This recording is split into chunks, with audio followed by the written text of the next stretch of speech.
ज्या वेळेला डीएमकेच्या बाबतीत म्हणजे डीएमकेच्या दृष्टीने बोलायचं झालं तर त्याला एक पॅरलल पक्ष तयार झाला, तो टीव्हीके झाला. महाराष्ट्रात शिवसेनाला सेम पक्ष नव्हता, सेम शिवसेनेच्या विचारधारेसारखा. मनसे होता पण मनसेला तसं शिवसेनेसारखा परफॉर्मन्स कायम ठेवता नाही येऊ शकला, तर शिवसेनाच फोडली गेली, असं झालेलं आहे. तर इथे हे जे सगळे प्रश्न निर्माण झालेले आहेत, एकतर जे पक्ष काँग्रेसच्या मुळातनं बाहेर आलेले नव्हते, ज्यांचं पार्श्वभूमी काँग्रेसची नव्हती, त्यांना तिकडे पॅरलल पक्ष तयार झाले किंवा ते पक्ष फोडण्यात आले. आणि जे पक्ष काँग्रेसमधनं जन्मलेले आहेत ते आता कशा पद्धतीने फुटले जातात हेही आपण पाहतोय. पण मूळ मुद्दा येतो तो म्हणजे अडचणीचा मुद्दा आहे, तो म्हणजे की ह्याच्यामध्ये 2-3च पर्याय राहतात. एक पर्याय की तुम्ही अजूनही तुमचं ते स्वतंत्र अस्तित्व बाळगून राहा, तो तुमचा इगो जपा आणि स्वबळावरच राहायचा विचार कायम ठेवा, जसा तृणमूल काँग्रेसचा आपल्याला आतापर्यंत पाहायला मिळाला. तो त्याने इथून पुढे किती शक्य हा विषय वेगळा, पण हा एक ऑप्शन आहे. दुसरा ऑप्शन आहे तो म्हणजे की तुम्ही विलीन होऊन जा काँग्रेसमध्ये. तर तोही कितपत शक्य आहे, कारण त्याच्यामध्ये नेतृत्वाचा प्रश्न येतो.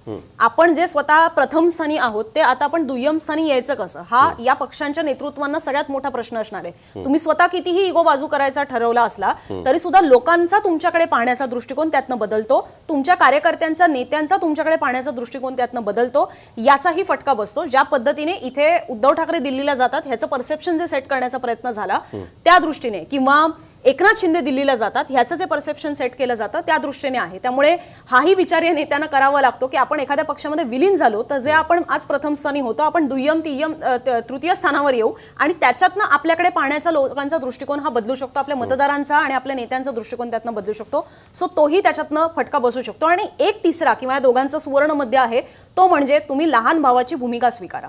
तुम्हाला आता तडजोडीचं राजकारण करावं लागेल. काँग्रेस हा मोठा भाऊ आहे हे तुम्हाला स्वीकारावं लागेल. त्याच्यामध्ये ज्या पद्धतीने लोकसभा निवडणुकांमध्ये शरद पवारांनी ती भूमिका घेतलेली होती, माझा पक्ष फुटलेला आहे, ताजा फुटलेला आहे, माझ्याकडे आता फार निवडकच चेहरे आहेत, मी 48 पैकी 10 जागा घेऊन शांत बसतो आणि मी 10 पैकी 8 निवडून सुद्धा आणतो.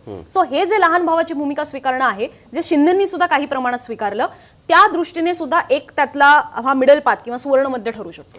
हे बघ, हा माझं जे अनालिसिस ह्याच्यामध्ये जे बघतोय मी ते हे बघतोय की समाजवादी पार्टी सारखा पक्ष असेल किंवा शिवसेना युबीटी सारखा पक्ष असेल, हा त्या वेळच्या इलेक्ट्रोल परफॉर्मन्सनुसार म्हणजे त्या निवडणुकीतल्या लहान मोठा भाऊची भूमिका स्वीकारत राहू शकतील.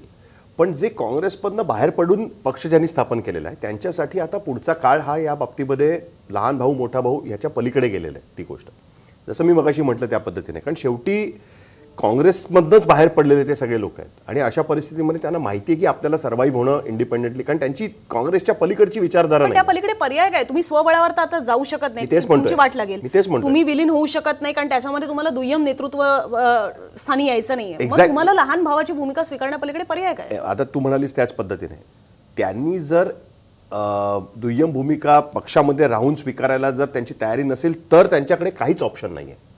त्यांना कुठेतरी ती भूमिका स्वीकारावी लागणार हे मी म्हणतोय. जो थर्ड ऑप्शन तू म्हणतेस, आय थिंक ती वेळ आता निघून गेलेली आहे. म्हणजे राष्ट्रवादी काँग्रेस पक्षाने काँग्रेसबरोबर 99 पासून 2014 पर्यंत सरकार चालवलं. त्याच्यामध्ये लहान भावाचीच भूमिका घेऊन चालवत होते ना ते सरकार. असं नाही की त्यांनी लहान भावाची भूमिका घेतली नव्हती. ते लहान भावाची भूमिका उपमुख्यमंत्री म्हणूनच चालवत होते ना. रेकॉर्ड आहे अजित पवारांचा 5 वेळेला उपमुख्यमंत्री राहण्याचा त्यांच्याच बरोबर असताना. बरोबर आहे. सो त्याच्यामुळे असं नाहीये की त्यांनी ती भूमिका कधी घेतली नव्हती, असं अजिबात नाहीये. आत्ताच्या विशेष परिस्थितीमध्ये ज्या वेगाने हे पक्ष डेसिमेट होत आहेत, संपतायत, हळूहळू लयाला जात आहेत, त्या परिस्थितीमध्ये त्यांच्याकडे चॉईसेस लिमिटेड झालेले आहेत. आणि हा एकमेव चॉईसच्या दिशेने कुठेतरी ते जात आहेत का की इव्हेंच्युअली 2029 पूर्वी जुन्या घरामध्ये जाऊन नव्याने संसार थाटायचा प्रयत्न त्यांच्याकडनं केला जाईल का त्या पक्षातल्या लोकांचा, नेत्यांचा. शुअरली बिकॉज त्यांचं त्या पक्षाबरोबरचं एक संबंध राहिलेला आहे अनेक वर्षांपूर्वी आणि तिथे ते जास्त कम्फर्ट झोनमध्ये असू शकतात इतर कुठेतरी जाण्यापेक्षा, त्या दृष्टीने जर आपण म्हटलं तर. सो हा एक महत्त्वाचा मुद्दा त्याच्यामध्ये. आणि तिकडे काँग्रेसमध्ये सुद्धा बघ ना, आज जर सपोज आपण असं म्हटलं की शरद पवारांचा पक्ष विलीन झाला, कदाचित मी असं नाही म्हणत की तो होईल किंवा ते तसाच विचार करतील, आज त्यांचा वर्धापन देणे कमी कमी आज तरी आपण असं नाही बोललं पाहिजे, पण तरी जर आपण असं पकडून चाल, हीच जर 7-8-10 वर्षापूर्वीची गोष्ट असते तर काँग्रेसमध्ये अनेक स्टॉलवर्ड्स होते की ज्यांचा विरोध कदाचित त्यांना फेस करावा लागला असता त्या ठिकाणी.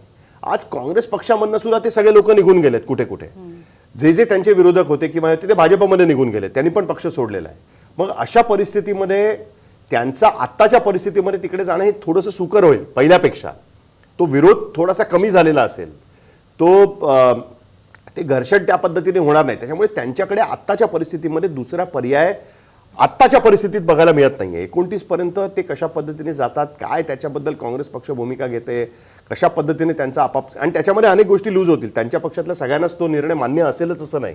काही जण दुसरीकडे पण जातील, काही जण सोडून पण देतील. पण ॲज अ पॉलिसी कधी ना कधीतरी त्यांना हे या बाबतीमध्ये ठरवावं लागणार आहे की आपलं हे वेगळं अस्तित्व आपल्याला फायद्याचं ठरतंय की त्यातनं आपल्याला काहीच अचीव होत नाहीये. याबद्दलचा कधीतरी त्यांना निर्णय नक्कीच घ्यायला लागेल, हे मात्र आपण नक्कीच सांगू शकतो. अनुजा.